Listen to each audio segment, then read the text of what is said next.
Welcome back to another Turnbuckle Trash Talk Interview Wednesday. I am the officiant, Kent, and joining me today is the Jarett Diaz, member of the Rapture and up-and-comer on the wrestling scene here in Florida. Jarett, first off, thank you so much for coming out and joining me for this. Kent, thank you for having me. I've been looking forward to this conversation since we first met at Brawl much earlier this year in my first appearance with the Rapture. It's true. It's absolutely true, and I do remember that day fondly. Actually, I love interviewing the Rapture. You guys are always really, really positive, really, really excited, and really eager to be a part of the show, and that just means the world to me. That's what we're about, man. We are young, we are hungry, we're excited to be here, we're excited to compete, and we all just want to get better. And even when you guys, no matter what show you're on, playing heels, playing faces, you guys bring a positive energy and an excitement to the locker room because it's so easy in this sport. And we're going to get into the actual interview in a minute, but he's already bringing up good points, which make me want to respond. You guys bring a positivity and an energy to the locker room because wrestling, it's so easy to get jaded and to just think it's just another show. It's just whatever. Like, there's no crowd, whatever. It's just another show. But you guys are always looking to better yourselves, always looking to get another match under your belts or another experience to really put on a show, whether it's in front of 10 people or it's in front of 100 people. And I think that is something that is going to set you guys apart from a lot of wrestlers and a lot of teams on the scene right now. But let's talk about you, Jarett, specifically. Let's talk about the Bodega Boy. We could talk about the Rapture. We've been talking about the Rapture a bunch. Let's talk about you. Let's go back to the very, very, very, very, very beginning. When were you first exposed to wrestling? What's your first wrestling-related memory? Okay, so the first time that I remember watching wrestling was The Rock. And I can't remember. So many people say that. I can't remember specifically what it was, but it was probably 99, maybe 2000. I'm no older than 4 or 5 years old, and The Rock is on TV. And when The Rock is on TV, you are listening. You are doing nothing but being glued to that television. And, you know, then there was a hiatus for me. I played the video games, right? I played SmackDown, Just Bring It, and Here Comes the Pain, and WrestleMania SmackDown versus Raw, the original. WrestleMania X8, SmackDown versus Raw. I started playing those games when I was younger on the GameCube, but they were all, you know, older, or the Attitude Era superstars. My first introduction to modern wrestling, or, you know, the Ruthless Aggression era, after some time off, I was 10 years old.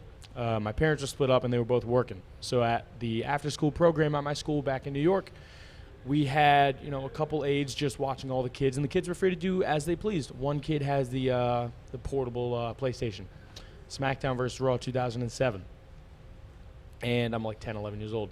And I watched the video game animation of Shawn Michaels tuning up the band, stomping that foot, delivering that sweet chin music right in the middle of the ring, and I thought, that is the coolest thing I've ever seen. You know, throughout all of the wrestling that I was watching. That's cool, too, because that's just the animation in a video game. Exactly. That's not even the live, real Throughout thing. all of the wrestling that I was watching, I never had come across Shawn Michaels at that time. And in the video games, I didn't know if he was anything special. Well, that's true, because you kind of came in during his period when he was retired, and we weren't sure if we would ever see Shawn Michaels again. So, yeah, that's cool. Anyway, so continue. I see HBK's animation in the video game. I say, that is the coolest thing I've ever seen. It just happened to be a Monday, and I go home. I stay up past my bedtime because Raw was starting at 9, and I was 10 years old, and 9 p.m. bedtime. I got to be up early in the morning for class. So I stay up like 30 minutes past bedtime, and the first wrestling match that I watched that I was hooked, it was Jeff Hardy versus Umaga to start on Monday Night Raw. That's a good one. And I was glued. I was hooked. And I've yet to miss at least a segment of Monday Night Raw since then. Every single Monday for the last 12 years, I've seen at least a bit. What wrestlers did you find yourself connecting to or being drawn to immediately when you first started wrestling and throughout the years since then? You know, I was actually just talking about this in the car with Jay Sky on the way over here because you you interviewed him a few weeks ago, which, by the way, that was excellent. I had a little cameo, but I went back and watched the rest, and it was fantastic. I love those guys, and I love everybody that talks to you. I'd hope the other members of the Rapture would watch the Rapture interview. You would think. So we were talking about this. He's a big Eddie guy, and Edge too. I liked Edge as well. I missed Eddie. I didn't get to see Eddie till I got a little older. That's and true. Went back. Yeah. My guy was John Cena. When I watched, the first pay-per-view I ever watched was WrestleMania 23. John Cena versus Shawn Michaels. My turn. Oh, it's the cameos. So now the cameo in my interview. Bye, guys. The first pay-per-view I ever watched was headlined by Shawn Michaels and John Cena. And as much as I like Shawn Michaels, he was the one that drew me back into wrestling. John Cena was my dude. That is my guy. John Cena is an interesting case. He gets a lot of flack because some people say he doesn't know how to wrestle, or some people say, he's overpushed or overhyped. But honestly, I think he's going to be the closest thing modern generation is going to get to a Hulk Hogan or to a Rock. So I think, for all of the, the wrestlers or the, workhorse style of wrestling fans, yeah, you're going to give John Cena a hard time, right? But if you look at wrestling for what it is, which is A, a variety show, and B, an entertainment show, John Cena gets it, because it's not just the 18 to 35-year-old men that he's gearing to. He's trying to put on a show for the whole family. And as a kid, that resonated with me. I was 10 years old. I was 11 years old at the time. I went to Manhattan to meet John Cena at a GNC. He was doing an autograph signing, and I had never been happier at that point.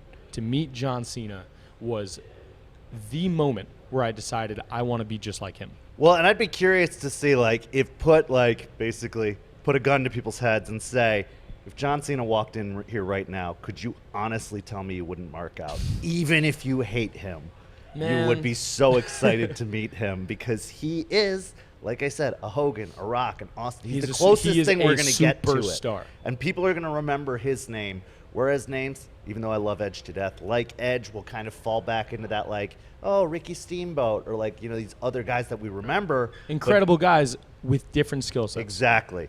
And those names I just mentioned, Hulk Hogan, or John Cena, Rock, Stone Cold Steve Austin, they didn't have very crazy movesets either. No. They had a limited skill set, but what they did, nobody did better. And I feel like John Cena fits into that category. And I think as well. what amazes me most about him before we move on from the subject is that Austin, Rock, especially those two, short reigns at the top. Yep. Cena's longevity, doing it for 15 years. I'm a football guy. I came from a college football background.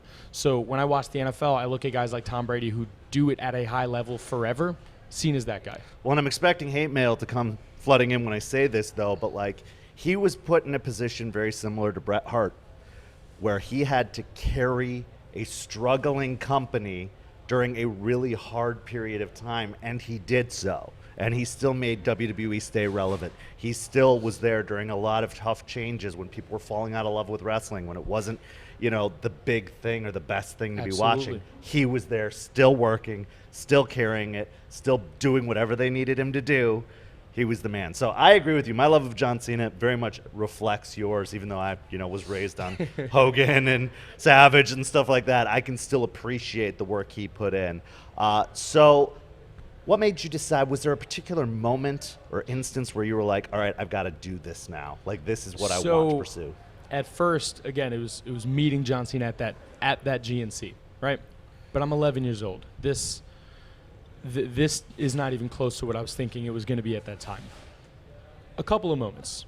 When I was graduating high school, I knew I was going to play college football, and it was the same month of my graduation to where Kurt Hawkins opened up his school in Long Island. Okay. So that's where I went at first. I'm living in New York. I go to train with Kurt Hawkins the moment he opens his school. And this is a school where guys like MJF, Barrett Bronson, Max Caster, guys like that came out of this school. That was the first class that I was with as well. This was 5 years ago. I trained there for a few months, and then I went and played college football like I knew I would. But I always thought to myself, I'll get back to it. I know I will. College football ends for me a little bit earlier than expected. I go to community college back in New York, so I was in Indiana. Go back to New York, go to community college, picked up wrestling a little bit, but more on my own time. I found an open ring where I could just do some work with a buddy of mine.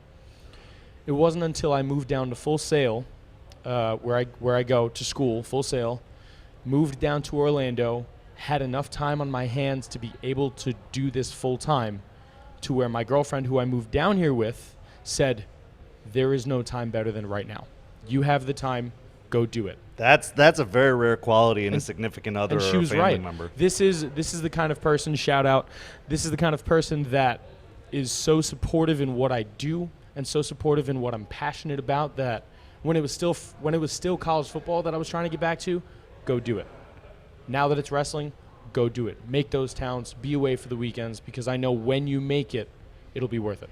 Yeah. And I could not be thankful enough for her to give me that little kick in the butt that I needed to get back to what I'm doing. So the moment comes where she gives me that kick in the butt, says, go look into schools right now on your phone. I do it. I look at 3D, I look at 2.0, and I look at Team Vision. Team Vision's closest, Team Vision's most affordable to me, that's where I go. So from being trained by Kurt Hawkins and Pat Buck up in New York to being sharpened up down here, because I had my fundamentals, I had my basics. I was sharpened up to be able to put on matches down here. And I could not be in a more fortunate position.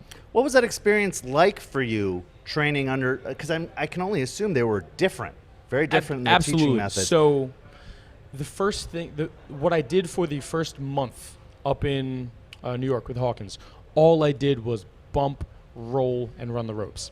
Did not learn a single move for a full month, just to make sure you weren't going to leave, or make sure you weren't going to hurt anybody, or make sure you were willing to put in the work.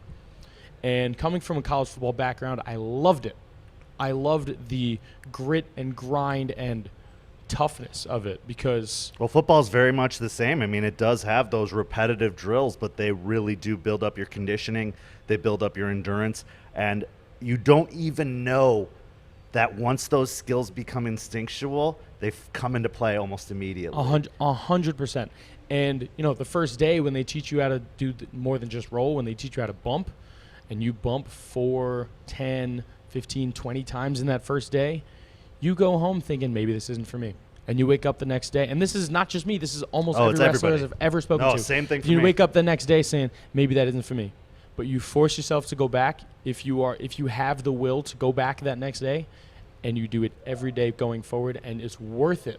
Because I took a spill last week when I was running in the rain back to my apartment, and I slipped, and I took a bump, and I fell safely, and everything is fine. Yeah. Had I not known how to fall, I could have been in some big trouble. Well, and bumping, I think, is one of, people don't realize, especially instinctually, you want to not fall. Yeah, and I'd say this on almost every interview. It's like your body is going against everything you're teaching yourself in wrestling, and that's what you've known since you were born to do. You're having to undo these instinctual impulses to be able to do this sport. That's super challenging, which is a great transition to me to asking you, what was the most challenging part of training for you? So I was always in very good conditioning, very good cardiovascular shape. Again, coming from a different sport, that was not difficult. The first thing that really tripped me up was posturing. So when you lock up and you want to stay tall, and Richard spoke on it as well in the Rapture interview, coming from an amateur wrestling background, which I also did through high school, you want to stay low. You want leverage. In wrestling is different. You're putting on a show. You want to appear tall. As a smaller guy, you got to present. I'm not a big guy, but I sure want to look like a big guy. So looking tall, that's the first trip up that I ever had. And then it came to, as I learned to do proper moves and learned to have the proper techniques, my biggest struggle that I'm just figuring out is how to memorize every single thing we planned in the back. Because in football, the playbook never changes. And if it does, you're told in advance. When you're in the back, every match is different. And when you're in the ring, it's not always what you called back there. So learning how to, A, think on the fly, and B, remember the things that were pre-planned, those are things that I'm just now starting to feel very comfortable with. Yeah, it's very odd, because I find with my experiences with a variety of workers, so many workers work different ways, and you have to have the skills to do any of those ways at any time. You may be put in a situation where you're teamed up with a vet, and they're like, we're calling it in the ring. We're not planning a damn thing. Hate it, You Ken. have to be I have to, but you have to be able to do it. Yeah. Just as much as you might work with someone who says, if we go one step out of line of what we planned, we're going to have problems backstage after 100%. So, you have to really be able to fit into any of those molds while also creating your own style, with finding what works best for you, so that when you're the vet in the future, you're like, this is the way I'm doing it. You better adjust to it. So it's very, very challenging. And I think, again, people take that stuff for granted. Absolutely. And someone who So I've had a couple people that have been really helpful with me in that. One of them is Epic. Shout out to Death Proof, Aaron Epic. You can find this shirt on Fully Gimmicked, I believe. I'm not plugging him. I'm plugging him. I'm plugging Fully Gimmicked. Yeah. I'm not plugging Both. me though. Yes. Plug all of it. Why Yes. not? Fully Gimmicked, Aaron Epic. So Epic was super helpful as one of the trainers that I've been able to work with, and another person is Jason Cade, who happens to be my cousin. So I didn't know that. That's cool. there you go. So when I wrestled Cade in my first singles match ever on a show, he took me into deep waters and I was not ready for it, and he carried me through it by setting the match up for success. So knowing what you're capable of and knowing what the other person is capable of is huge when you're preparing the match. That's what I've learned. And so now, anytime I know a match I'm going to have, I try to go and watch as much of their stuff as possible. Sure. So I know where certain things that they do can fit within the certain things that I do. And that's something that Epic preaches as well. What came easiest to you? What did you find like right away you were like, got it? Like what was naturally easiest? Diving. It can be scary. I'm terrified. I'll never In my do it. very first match against Cade, I did a tope con hilo that it's the only thing I was not afraid to do. So knowing that I, A, can jump, and B, trusting that the person down there will catch me, that is what came easiest to me. Interesting.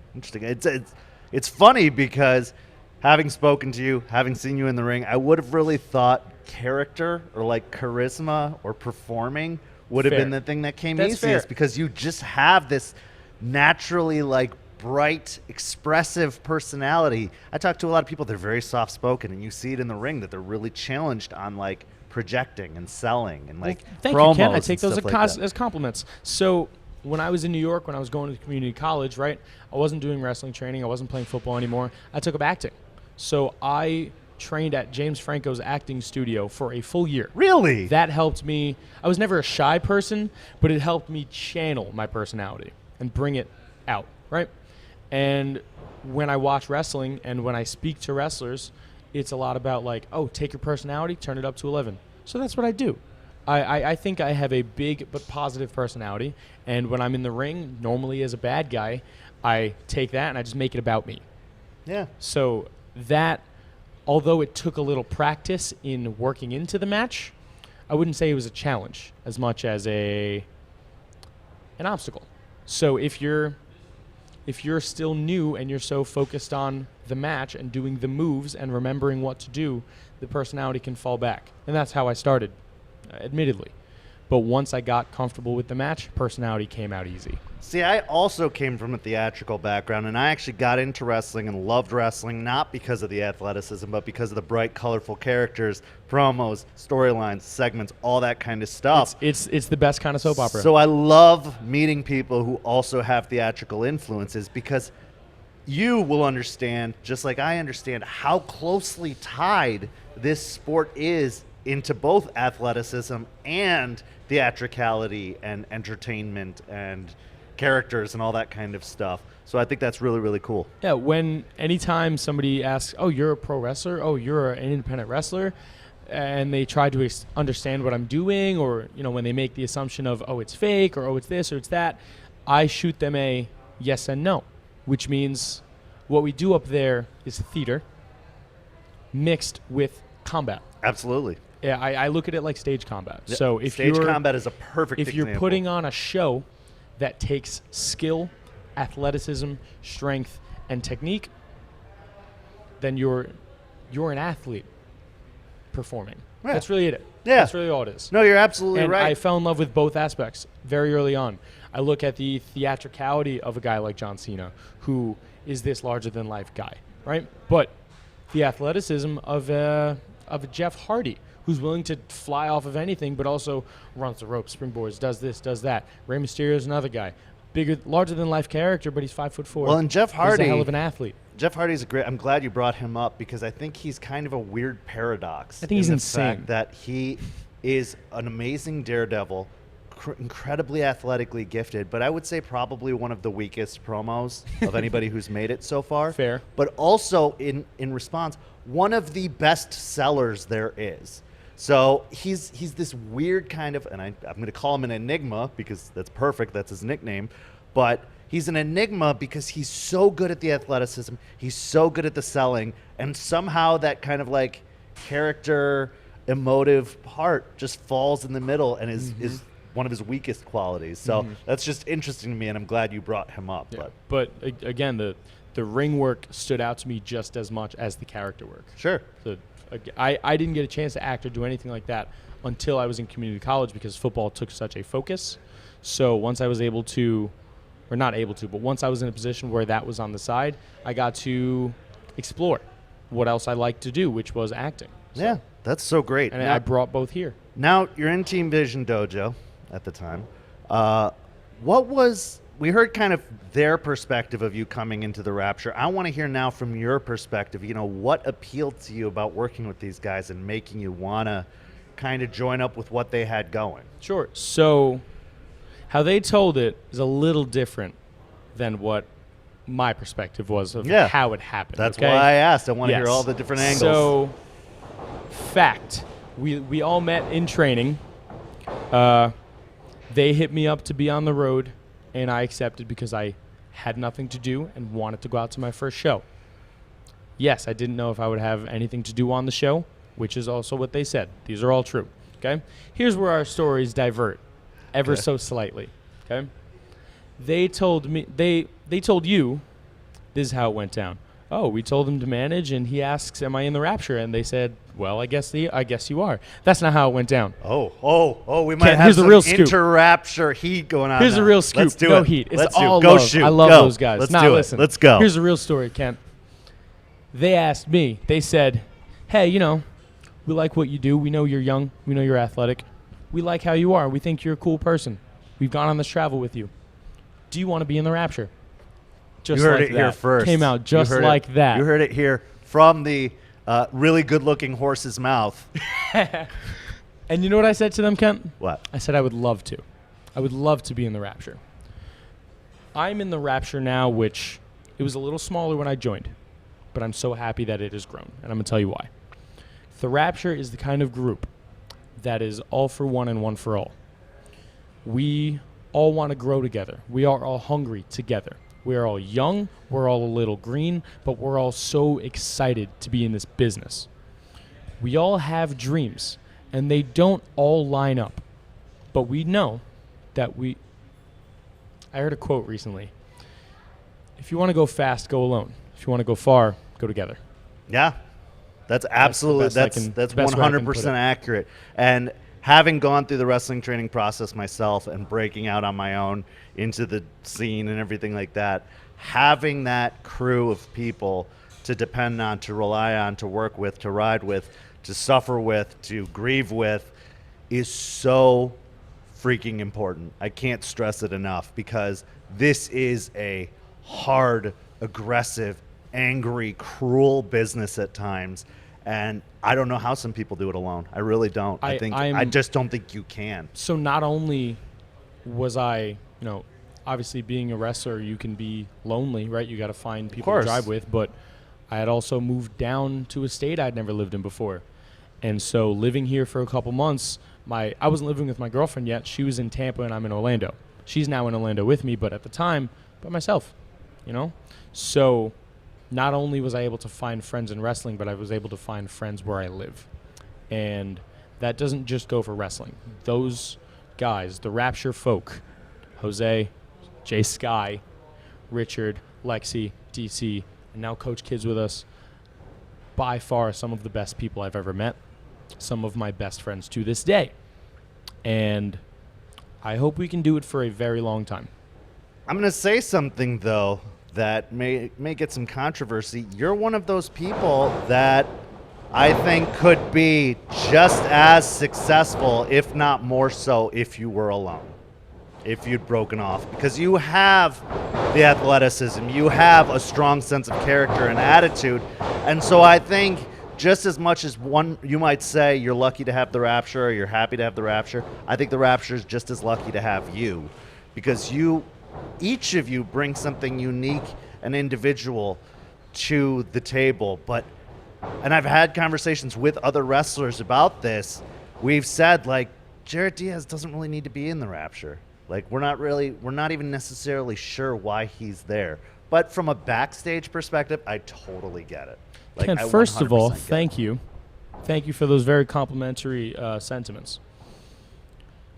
Without those guys, right? And I'm not saying I owe them or anything. They're my friends. No, I'm you their all friend, owe right? each other, and therefore there's no debt. Right. So- I would not have ever gone to my first show without them, right? All I was doing were the school shows.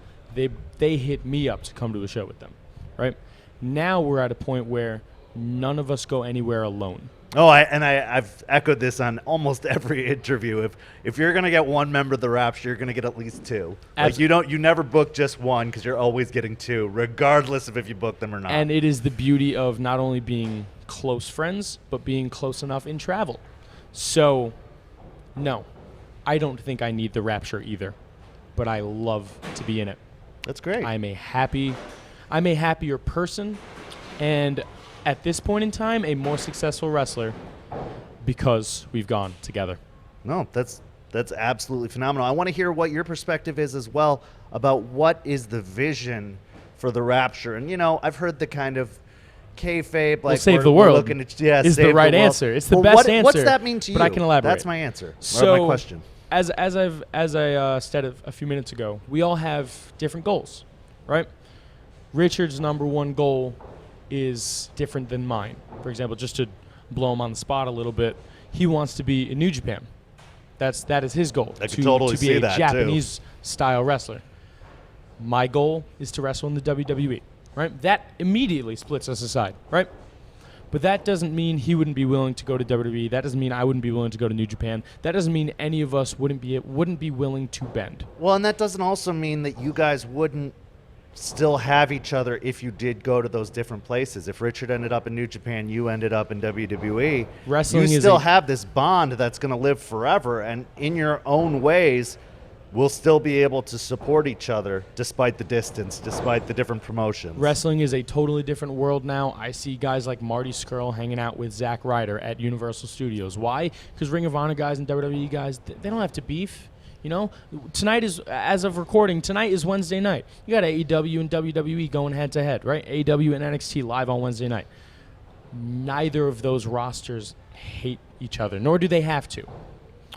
So, Well, I guess our goal, right? Our goal, regardless of where we may end up in the future, our goal is to grow together, push each other, and pull the best out of each other. I'm glad you brought up WWE and AEW because I just added this question when talking to Kyle. I want to hear your thoughts on the wrestling landscape as a whole. The day we're filming this is actually the debut of the Wednesday Night War. Wednesday And Night who Wars. knows, maybe by the time this airs, it'll be over and someone will be a clear winner and someone will be a clear loser. I doubt it because it's not going to be that long for this to come out. But I want to hear kind of your perspective because to some people it's an exciting time. To some people it's a terrifying time. And there's multiple ways you can look at it. Some people might think this is going to be bad for wrestling because we're getting oversaturated. I mean, there's only 3 nights of the week where there's not going to be wrestling on. That's a lot of freaking wrestling. It's very easy to just be overwhelmed by it and just say, like, I just can't. Or I'm just going to do only the WWE thing or only the AEW thing.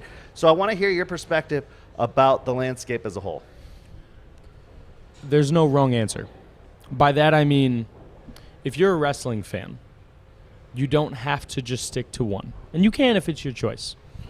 If you're a wrestling fan and you don't have a lot to do on the weeknights, you can watch it all. If you have a lot to do on weeknights, you can figure out how to watch what you want to watch. I mean, we have YouTube. I didn't have that when I was watching the Attitude Era. Exactly. We don't have to trade tapes anymore. We're lucky. If you're a wrestler, it's good for you because there's always work. There's always places to strive to be at. Yeah. Right?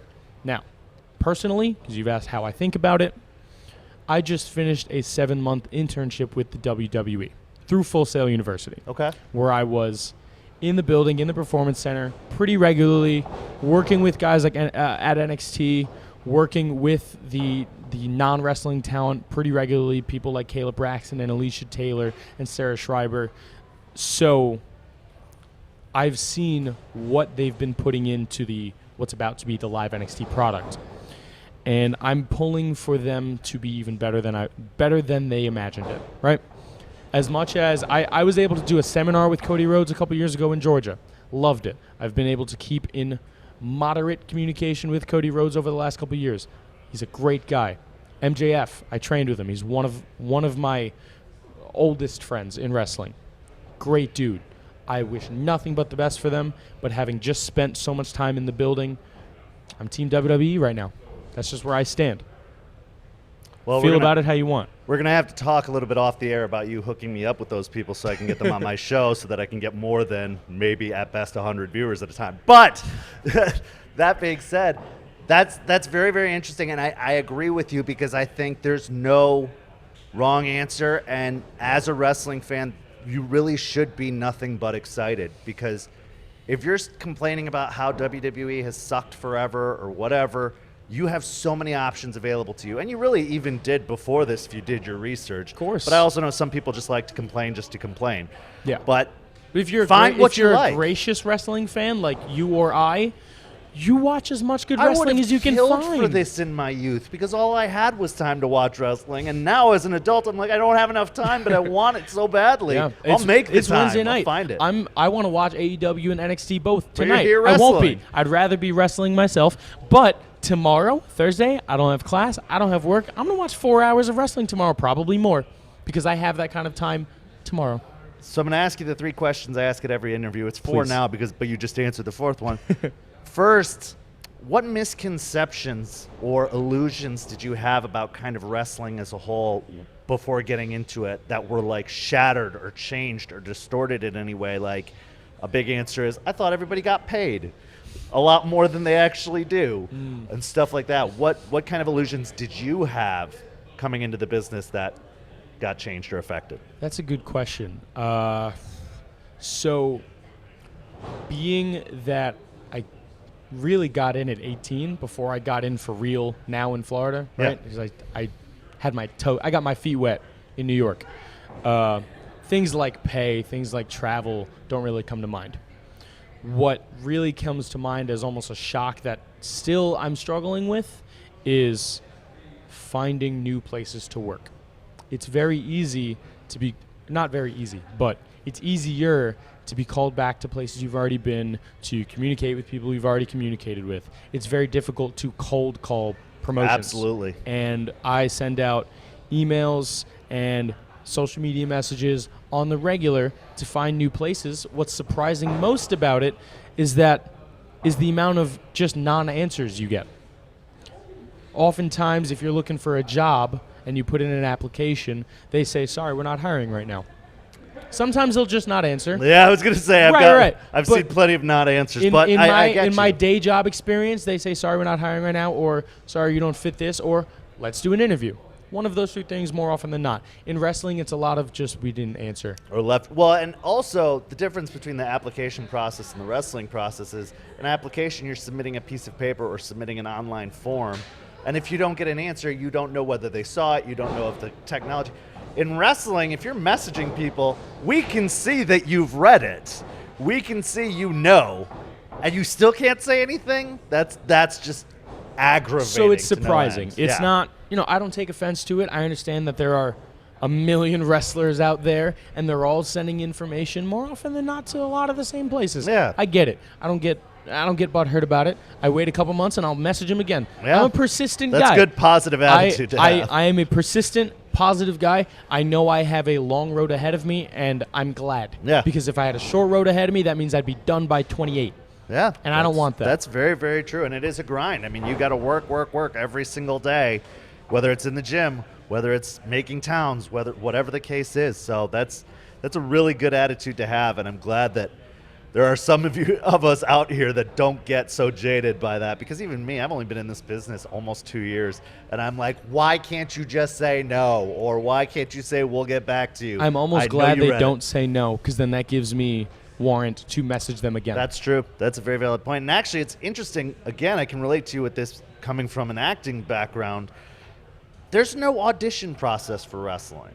They don't have open auditions or, anybody can show up and have a match. They won't get paid, but they'll at least get to show what they've got. They don't have that in wrestling. It's very like, You have to beat down their door to even get the audition. Right, which let is why alone- I'm so grateful to the Rapture for bringing me on when they did. The first time I wanted to go to a show, I got to manage and be a part of the show. And no, I didn't get paid. You're absolutely right. But I didn't expect to get paid because I didn't even expect to be used. And I was glad just to be there. Now it's a little different, right? Now I have a better understanding for my worth, right? Nobody wants to work for free. No. But understanding where you have to work for free in order to earn more opportunities down the road, I'm willing. What advice would you give to somebody who's looking even remotely interested in getting into the wrestling business? Figure out who you are. When I first started training, right, I knew I was going to play college ball, so that wasn't really an issue. When I first got down here, I did not know what I wanted to be. I just knew I wanted to be a wrestler. My first show, where I wrestled Cade, I was wearing his green trunks that he had lent down to me. I had some rock song that I came out to that I just picked kind of randomly. And if you look at me now, I'm on almost a totally different wrestler. It takes time. But you will be better off when you figure out who you are and be yourself. Well, and I also want to spin off of that a little bit and say, don't be afraid to try things. You know, just because a gimmick doesn't land doesn't mean you're stuck with it. Just because you thought you were going to be one type of wrestler doesn't mean you couldn't be another type of wrestler and get more over or get more opportunities because of it. So I agree with you about finding out who you are, and I'm glad that you said that because it's the first time I've heard that as a piece of advice. But I also anybody think, could say hit the gym, Kent. Yeah. Anybody could say find a good school. I agree with all of that. Find a good gym or find a good school and hit the gym. But if you're going in there thinking you're somebody you're not, it's not going to work for you. That's very valid. What would you change about wrestling? What backstage, fan perception, in the ring, dealing with promoters? Some people say pay, but I think that's such a generic answer at this point. Yeah, of course. Who doesn't Everyone want wants to to make get more paid money? in every job they do ever. But I what get would that. you change? I wish places were a little closer. That's really it. You just changed the travel aspect. Absolutely. So I want to work every town within like 5 minutes of my house. no, honestly, maybe you could call me green or naive or whatever it may be, but I've had very little negative experiences with the people in the back. And although I know I'm not getting paid all that much and I know I don't have the exposure I wish I had, that comes with time, patience, and hard work.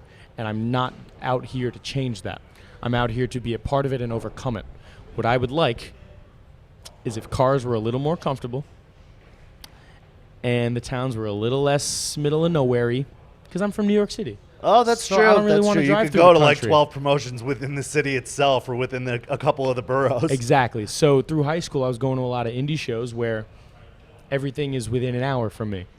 I drove 7 hours to Pensacola last week to have the opening match, wait till the end of the show, pack up, help break down, and leave.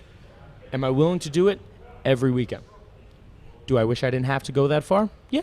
I can agree with that. And I think, this is where it comes to a promoter perspective, like oversaturation of certain environments, bad Of course, draws I get because it. there's too many. I but get it why sucks. I everything can't agree. I run agree with you. in It the same sucks 'cause, like, town. you got to dedicate. You already have to dedicate a whole show or a whole day to being on a show. It'd be nice if it was like half a day. You know, when you have those days where it's Ignite and Punk Pro, yeah. I love those days because even though it's a little bit more of a drive, it's close enough to A, my house, and B, each other to where I can do 2 shows in a day. And it's a lot on It'd the be body. nice if that were the case, yeah. It's a lot on the body, but 9 times out of 10, I love the person I'm going to work with, and I love to be in the wrestling ring. Performing is what I do. Well, I will say, from what I've heard, wait for WrestleMania weekend. Oh, I because can't you wait. will just be living I'm in stoked. Tampa for a I'm week. so excited for Mania weekend. You know, You might just Mania- come live with me for a week because I Ken, live I'm close down. enough to Tampa. Last I'll just week- have a Rapture live-in party for a whole week. We'll cook for you. Don't worry. There you go. Last year, Mania was in New York, and I thought about going up there, right? And then it dawned on me, I don't really have the connections I wish I had in New York. Had I trained there longer, It'd be had fun I as a stayed there fan, longer. but yeah, you wouldn't get the Of course. opportunities you could Right. get. So last year I wanted to go, thought about it, decided not to, saved the money, saved the time. This year, I want as many matches as I can get. I don't want a single day off from Mania week. Ideally, I hope we're all working 3 or 4 shows a day. I really would like that for all of us because we've got so many talented people down here, and I think the world needs to find out about us. But that's so awesome, and I'm so glad of all the things you've said so far. With how booked the Rapture is, you guys will be riding in comfort soon enough, I'm sure, like Stretch Rapture Limousine or something like that.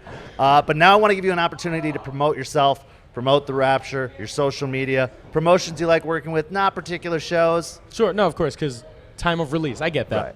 I understand. You got how it. TV, Go, I understand man. how TV works. This is you. Okay. If you weren't listening early, I'm the Bodega Boy, Jarett Diaz. I can be found right here at ACW, Wednesday nights, Port Richey, Florida. Most weeks, I would say I like to be here. ACW. You're a regular here. Kind of feels like home. You can find me on Instagram at the Jarett Diaz Show, where you can keep up with everything I do in wrestling and in life. I was just in Napa Valley. Go check out the latest post. It was nice. It was a wedding. It was cool. Awesome. You can find me on YouTube at the Jarett Diaz Show. You can find the quarterback vlog as well as other wrestling matches, highlights, and other things that I upload. On Twitter at the Jarett Diaz, where I am less active but still a lot of fun. You can find the Rapture at the Rapture_official, I believe, on Instagram. The Rapture has its own YouTube channel where we're working on content. You can just search The Rapture Wrestling. That's on YouTube. And you can find Turnbuckle Trash Talk on YouTube and Instagram. Tell them where, Kent. They know where. No, it's you can find us on Instagram, Twitter, Facebook, YouTube. Turnbuckletrashtalk.com is a good place to go because it can send you everywhere else. But Jarett, thank you so much for being on. We're definitely going to have a part 2 because you dropped so many bombs on me during this interview that I was like, I had no idea about that. Like, I feel like I glossed over. What, you had an internship at WWE? I can dive into that next time you want to talk. We're going to have to talk. To. There's going to be a part 2 very, very soon because now I have a whole nother list of questions I have to ask you. But I also like to keep these short and digestible. So, Jarett, you got a show tonight. And we will see how it goes. But I am so excited for your future. I'm so excited for the future of the Rapture. And thank you guys for tuning in to Turnbuckle Trash Talk for another great interview Wednesday. You're the man, Kent.